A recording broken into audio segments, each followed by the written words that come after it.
रमेश कई सालों बाद पढ़ाई करके अपने मामा के गांव लौट रहा था। ये क्या, ये गांव तो पूरी तरीके से बदल गया। जब मैंने ये गांव छोड़ा था तब तो बिल्कुल अलग था, अब बिल्कुल अलग हो गया है। तभी उस गांव में एक चाय की टपरी दिखाई दी।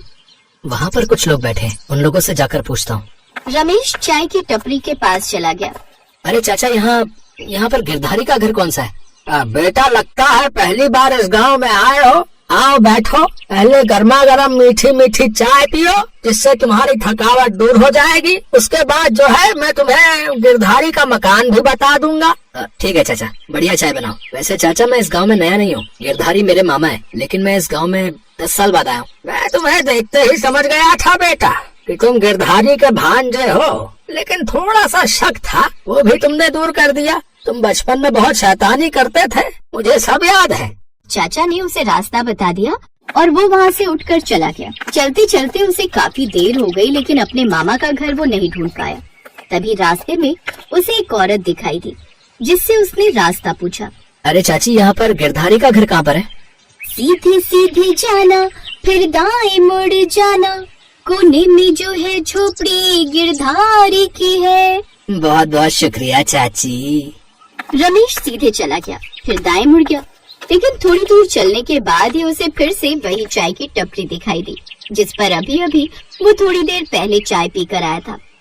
अरे चाचा, मैं तो घूम फिर कर फिर से आपकी दुकान पर आ गया। मुझे सही सही रास्ता बताइए कि गिरधारी चाचा का घर कहाँ है। अरे बेटा, कौन हो तुम?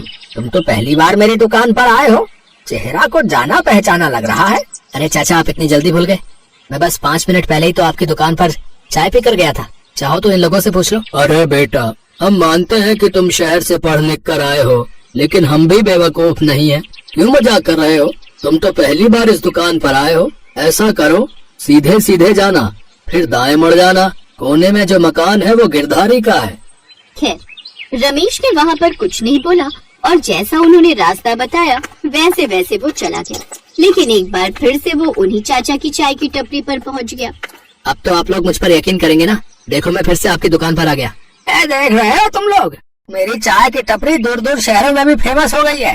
देखो ये नौजवान कितनी दूर से चलकर मेरी दुकान पर आया है। लेकिन बेटा, तुम्हारी शक्ल तो जानी पहचानी लग रही है। आप लोग मेरे साथ बार बार ये कैसा मजाक कर रहे हैं? मैं 2 बार आपकी दुकान पर आ चुका हूँ, आपसे रास्ता पूछ चुका हूँ, लेकिन आप लोग हैं कि मेरे साथ मजाक कर रहे हैं। गाँव वालों, लगता है ये कोई बहरूपिया है। सब लोग अपनी अपनी लाठी उठाओ और इसको यहाँ से भगाओ।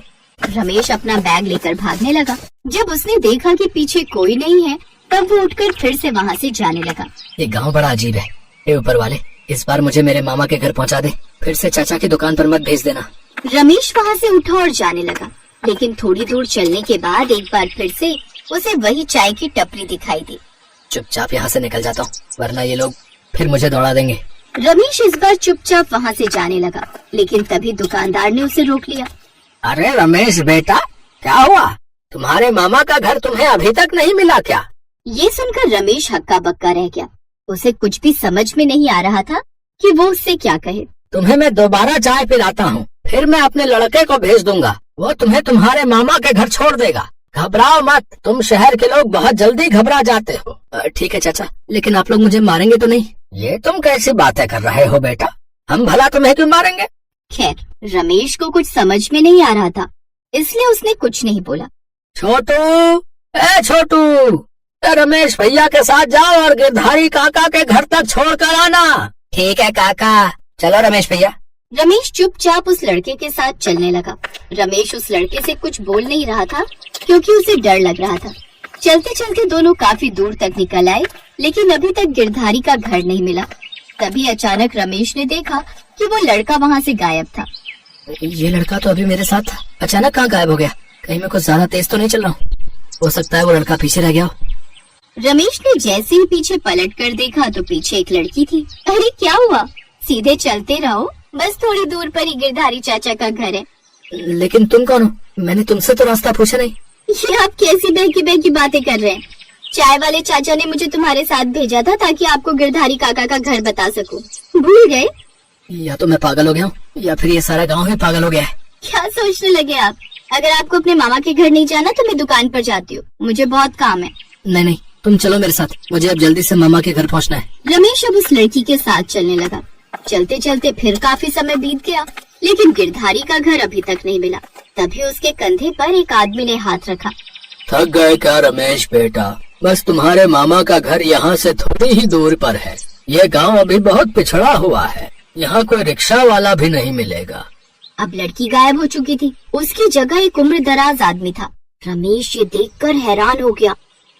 कौन है आप और वो लड़की कहाँ गई? इसका मतलब आप शहर से अपनी गर्लफ्रेंड के साथ यहाँ आए थे? ये आप क्या बोल रहे हैं? आप तो वही है ना जो दुकान पर बैठे थे चाचा की? उन्होंने मुझे एक छोटे से बच्चे के साथ घर बताने के लिए भेजा था। फिर पता नहीं अचानक कहाँ से लड़की आ गई। जैसे ही लड़की गायब हुई वैसे ही आप आ गए। ये तुम कैसी बातें कर रहे हो बेटा? चाय वाले चाचा ने तो मुझे ही तुम्हारे साथ भेजा था। ठीक है, मैं ही पागल हूँ। चाचा एक बात बताओ, ये गाँव साधारण गाँव है या इस गाँव में सब भूत ही रहते हैं? लगता है तुम बहुत थक गए हो बेटा, चलते रहो, बस तुम्हारे मामा का घर आने ही वाला है। रमेश का दिमाग पूरी तरीके से खराब हो चुका था। वो उस आदमी से बहस नहीं करना चाहता था, इसलिए वो उन्हीं के साथ चलने लगा। थोड़ी देर चलने के बाद ही वो आदमी अचानक गायब हो गया। ये चाचा अब अचानक कहाँ गायब हो गए? और इन चाचा की जगह कोई दूसरा क्यों नहीं आया इस बार? रमेश सीधा चलता जा रहा था, लेकिन तभी वो अचानक उसी लड़के से टकरा गया जो छोटा सा लड़का उसे उसके मामा के घर छोड़ने जा रहा था। क्या हुआ रमेश भैया? रमेश अब पूरी तरीके से पागल हो चुका था। बेटा मुझे लगता है मैं बहुत थक गया हूँ। पता नहीं तू कहाँ गायब हो गया था। तेरी जगह कोई लड़की आ गई थी, फिर उस लड़की की जगह कोई चाचा आ गए थे। भैया ये आप कैसी बातें कर रहे हैं? मैं तो शुरू से ही आपके साथ चल रहा हूँ। अचानक आप भागने लगे, मैंने आपको रोका भी पर आप रुके ही नहीं। फिर मैं पीछे वाली गली से भागकर आपके सामने आ गया और आप मुझसे टकरा गए। अच्छा ठीक है, मैं तेरा हाथ पकड़ लेता हूँ ताकि इस बार कोई गड़बड़ ना हो। मेरा हाथ पकड़ कर ही चलना, छोड़ना मत। रमेश ने उस लड़के का हाथ पकड़ लिया और आगे बढ़ने लगा। काफी दूर तक चलने के बाद फाइनली रमेश को अपने मामा का घर दिखाई दे गया। अब जाकर उसे थोड़ी शांति मिली। शुक्र है ऊपर वाले का, कम से कम मेरे मामा का घर दिखाई तो दिया। लेकिन मामा ने घर काफी अच्छा बनवा लिया है। हाँ बेटा, सब ऊपर वाले की रहमत है। मैंने दिन रात मेहनत करके अच्छा मकान बनवाया है। जल्दी से घर के अंदर चल, अब तो माया भी बड़ी हो गई है। ये सुनकर रमेश एक बार फिर से घबरा गया। रमेश ने जिस लड़के का हाथ पकड़ रखा था वो लड़का अब गिरधारी बन चुका था। मामा आप? क्या हुआ? मुझे देखकर चौंक क्यों गया? मैं गहरी नींद में सो रहा था, तभी मेरे पेट में गैस बनने लगी तो सोचा थोड़ा गांव में बाहर घूम लूं। बाहर निकल कर देखा तो गली में तो तू बेहोश पड़ा था। मैं किसी तरह तुझे होश में लाया और उसके बाद तेरा हाथ पकड़कर ही मैं तुझे यहाँ तक लाया हूँ। लेकिन मामा मैं तो उस लड़के के साथ आ रहा था। मैं सब कुछ समझ गया, घर चल समझाता हूँ। घर पहुंचकर रमेश ने उसी लड़की को देखा जो अभी थोड़ी देर पहले उसे रास्ता दिखा रही थी। तुम यहाँ? बेटा ये अपनी माया है, अब बड़ी हो गई है। मैं सब बताता हूँ ताकि तुम्हारी हैरानी खत्म हो जाए। भांजे ये गांव अब जादुई गांव बन चुका है। रात के समय ऐसी घटनाएं सबके साथ हो जाती हैं, इसलिए रात में बाहर कोई नहीं निकलता। पर अभी तो दिन का टाइम है ना? नहीं भैया, एक बार बाहर निकल कर देखो, रात के 12 बजे हैं। रमेश ने बाहर जाकर देखा तो दिन के नहीं बल्कि रात के 12 बजे थे। बाहर अंधेरा था। वैसे कोई खतरा नहीं है, पर नया आदमी भटक जाता है। वो सब अच्छी आत्माएं थी जो रास्ते में तुम्हें मिली। वो आत्माएं सबकी मदद करती हैं, पर थोड़ी शरारतें भी है। तुम्हारे साथ खेल रही थी सभी आत्माएं।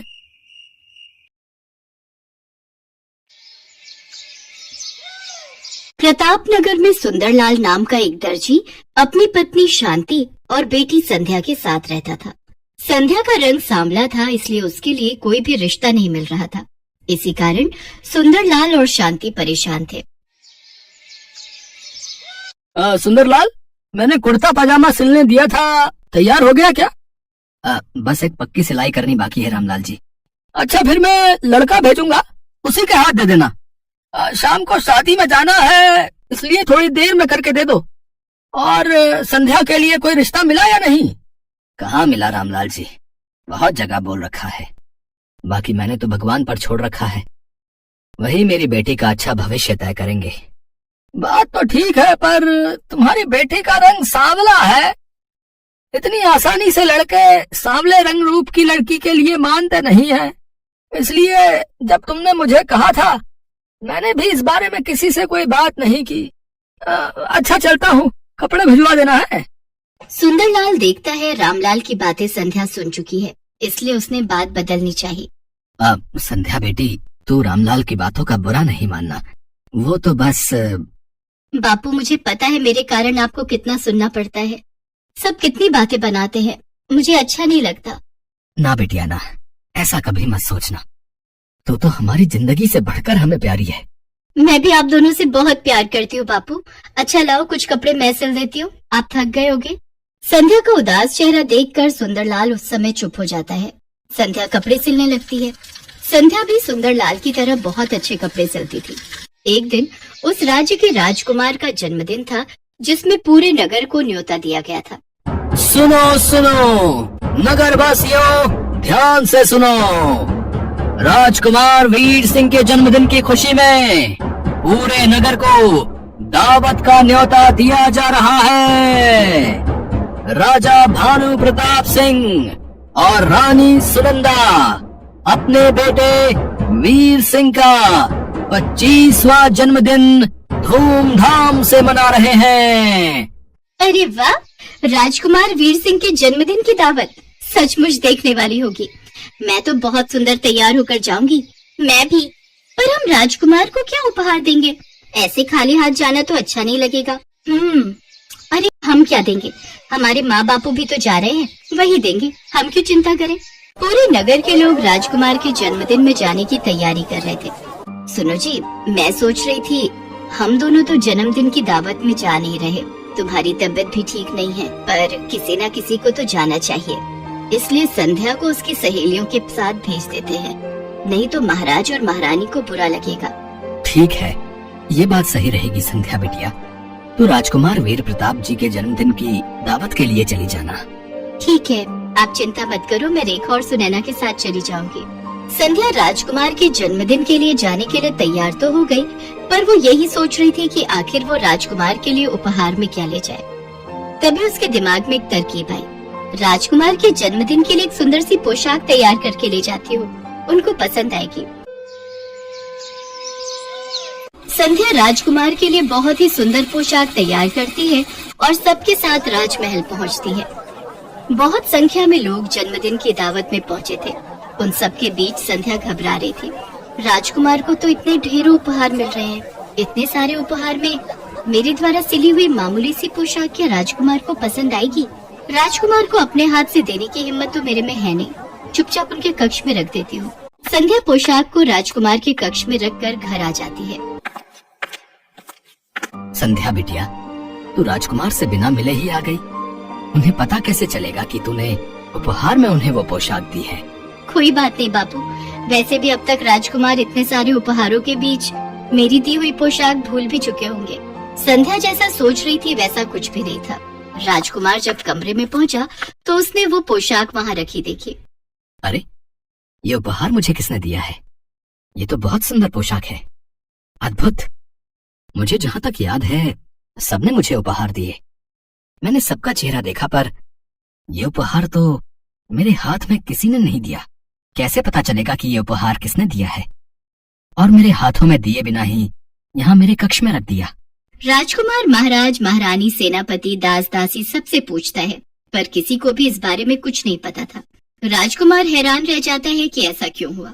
किसी ने अगर इतना सुंदर उपहार देना भी था तो उसको सामने से देता, चोरी छुपे कौन रख गया? राजकुमार वापस अपने कक्ष में आता है, तभी उसकी नजर अपने द्वार पर अटके एक दुपट्टे के टुकड़े पर जाती है। राजकुमार महल की सभी दासियों से दुपट्टे के टुकड़े के बारे में पूछता है, पर किसी भी दासी के पास ऐसा दुपट्टा नहीं था। राजकुमार को यकीन हो जाता है कि ये टुकड़ा यकीनन उसी लड़की के दुपट्टे का है जो उसके कमरे में वो पोशाक रख कर गई है। राजकुमार इस बात का पता लगाने के लिए पूरे नगर में सैनिकों को भेजता है। वो पोशाक किसने दी उसके लिए सब मना कर देते हैं। भाई, हमने तो बहुत महंगा उपहार दिया था। राजकुमार को चांदी की प्याली दी थी, हमने ये उपहार में पोशाक नहीं दी। उस समय सुंदरलाल, उसकी पत्नी और बेटी संध्या जरूरी काम से नगर से बाहर गए हुए थे, इसलिए उनसे पता करना रह जाता है। पर सैनिक ये बात राजकुमार को नहीं बताते। राजकुमार बहुत परेशान था। अब तो उसके पास एक ही रास्ता था, इस दुपट्टे के टुकड़े की असलियत जानने का। माँ, पिताजी, अब मेरे पास एक ही रास्ता है। मैं अपना स्वयंवर रखना चाहता हूँ, ताकि उस स्वयंवर में सभी लड़कियां आए और वही पोशाक पहने जो उन्होंने मेरे जन्मदिन के उत्सव में पहनी थी। मुझे पता चल जाएगा कि ये दुपट्टे का टुकड़ा किसका है, फिर मैं उसी लड़की से विवाह करूंगा। इससे मुझे अपने प्रश्न का उत्तर भी मिल जाएगा। ठीक है पुत्र, अब तुम इस योग्य हो चुके हो कि तुम अपना जीवन साथी चुन सको। जैसी तुम्हारी इच्छा पुत्र, हम आज ही नगर में तुम्हारे स्वयंवर की घोषणा करवा देते हैं। राजकुमार उस दुपट्टे के टुकड़े के बारे में किसी से कुछ नहीं कहता। वो तो चुपचाप उस बारे में जानना चाहता था जिसके दुपट्टे का ये टुकड़ा था। नगर में घोषणा कर दी जाती है और ये बात सुंदरलाल के कानों तक भी पहुंचती है। संध्या बेटी, तुम्हें भी स्वयंवर में जाना चाहिए। तुम्हारे पिताजी ठीक कह रहे हैं संध्या बेटी। नगर की सभी लड़कियां स्वयंवर के लिए जा रही हैं। अगर तुम नहीं गई तो महाराज क्रोधित हो जाएंगे। उन्होंने नगर की सभी युवा कन्याओं को स्वयंवर के लिए आमंत्रित किया है। पर मेरा वहाँ जाने का कोई फायदा नहीं, क्योंकि मैं तो देखने में बिल्कुल भी सुंदर नहीं हूँ। राजकुमार तो मेरी ओर देखेंगे तक नहीं, फिर मैं वहाँ जाकर क्या करूँगी? बेटी, ये तो भाग्य की बात है। अगर तुम्हारे भाग्य में राज सुख लिखा है तो उसे कोई नहीं छीन सकता, और यदि नहीं लिखा तो तुम अपना कर्तव्य निभाकर लौट आना। नगर की सभी लड़कियां उसी पोशाक में राजमहल पहुंचती हैं जो उन्होंने राजकुमार के जन्मदिन के उत्सव में पहनी थी। राजकुमार की नजरें तो उस लड़की को ढूंढ रही थी जिसके दुपट्टे का टुकड़ा अभी भी राजकुमार के हाथ में था। राजकुमार ने आज वही पोशाक पहनी थी जो संध्या ने उसे उपहार में दी थी। इनमें से तो कोई भी लड़की वो नहीं है। आखिर ये किसके दुपट्टे का टुकड़ा है? कहीं मेरी ये योजना विफल ना हो जाए। राजकुमार अभी इस बारे में सोच ही रहा था कि तभी संध्या महल में प्रवेश करती है। संध्या ये देखकर हैरान रह जाती है कि राजकुमार ने वही पोशाक पहनी है जो उसने सिल कर दी थी। राजकुमार ने मेरी दी हुई पोशाक पहनी है, इसका मतलब राजकुमार को मेरे द्वारा सिली हुई पोशाक पसंद आई। ये देखकर मैं बहुत खुश हूँ। बापू और माँ अगर ये सुनेंगे तो वो भी बहुत खुश होंगे। संध्या भी ये सब देखकर मुस्कुरा ही रही थी कि तभी राजकुमार वीर प्रताप की नजर उसकी पोशाक पर जाती है। यही है वो जिसकी मुझे तलाश थी। आप सब जानना चाहते हैं मैंने ये स्वयंवर क्यों रखा है? क्योंकि मैं अपना जीवन साथी चुनना चाहता था। जिस लड़की की मुझे तलाश थी आज वो मेरे सामने खड़ी है। मैं उसका नाम तो नहीं जानता, पर आज जो पोशाक मैंने पहनी हुई है उसी लड़की ने मुझे उपहार में दी थी। क्या वो लड़की मेरी जीवन संगिनी बनना चाहती है? सब लड़कियां एक दूसरे का चेहरा देख रही थी, क्योंकि उनमें से किसी ने भी ये पोशाक राजकुमार को नहीं दी थी। संध्या तो सच जानती थी। वो हैरान रह जाती है। राजकुमार उसकी ओर बढ़ता है और उसका हाथ थाम लेता है। राजकुमार, मैं आपके लायक नहीं हूँ। आपको तो मेरे से भी सुंदर लड़कियां मिल जाएंगी। संध्या, प्रेम तो दिल से होता है। मैं तो उसी पल ही तुम्हें अपना दिल दे बैठा था जब मैंने इस पोशाक को देखा। वो तो तुम्हारे दुपट्टे का टुकड़ा दरवाजे में अटका हुआ था, तभी मुझे तुम्हारे बारे में पता चला, वरना मैं तो सच्चाई जान ही नहीं पाता। और मेरी नजरों से देखो, तुम मेरे लिए दुनिया की सबसे खूबसूरत लड़की हो। संध्या अपने दुपट्टे की ओर देखती है जो किनारे से फटा हुआ था। वहाँ खड़ी सभी लड़कियां हैरान रह जाती हैं। राजकुमार वीर प्रताप की बातें सुनकर संध्या की नजरें शर्म से झुक जाती हैं। उसके पश्चात सुंदरलाल और शांति को दरबार में बुलाया जाता है। फिर शुभ मुहूर्त में संध्या और राजकुमार वीर प्रताप का विवाह संपन्न होता है। आज संध्या के जीवन में दुनिया की सारी खुशियां थी।